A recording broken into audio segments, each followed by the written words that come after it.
Halos nagsabay nga ng dating itong delivery ng hollow blocks at ng semento.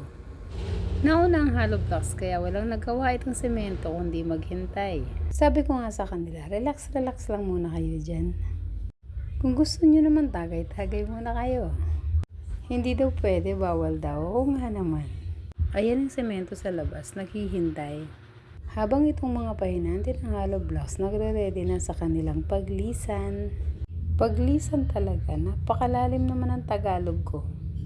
Pasensya na po kayo at nagkahalo-halo na yung dialect ko. Minsan kapangpangan ang kausap ko, minsan naman tono ng morong. Hindi naman importante kung ano yung tono, basta nagkakaunawaan.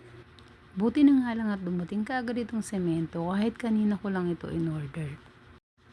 Bukas na bukas kasi ay mababawasan kaagad ito ng 150 pieces bags.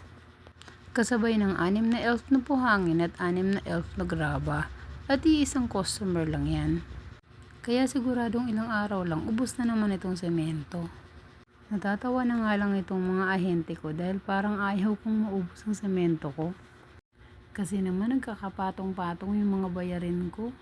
Kung hindi ba naman ako siraulo, diba? Nagagamit ko na nga yung pera nila. Ako pa yung nagrereklamo. Lambing ko lang naman sa kanila yon. Alam na nila yan na pinaiikot ko lang naman talaga yung mga pera nila.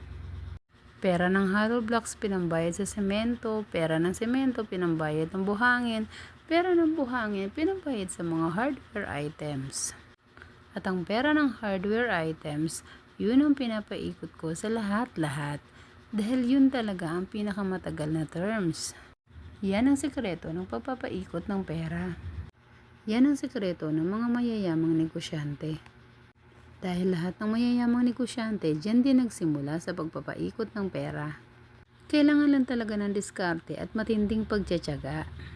Dahil hindi mo naman ito makukuha sa isang araw lang. Kaya kailangan mo na mahabang pasensya. Dahil mahabang panahon ang kailangan mong hintayin para anihin lahat ng pinaghirapan mo. At sa araw-araw na pagtatrabaho mo, doon mo malalaman lahat ng mga kailangan mo pang gawin sa mga susunod na araw. Dahil maraming pagsubok at pagkakamali ang maaaring mangyari. Pero lahat ng pagkakamali na yan ay magiging aral para mas lalo kang gumaling. Dahil hindi naman tayo matututo kung wala tayong pagkakamali sa buhay. Parang katulad lang din yan nung nag-aaral tayo ng high school. Mas lalo tayong ginaganahan mag-aral pag nakikita natin na tumataas yung grades natin. Ganon din naman sa negosyo. Habang nagbababa ng semento, dumating naman itong si Bunso na galing sa school.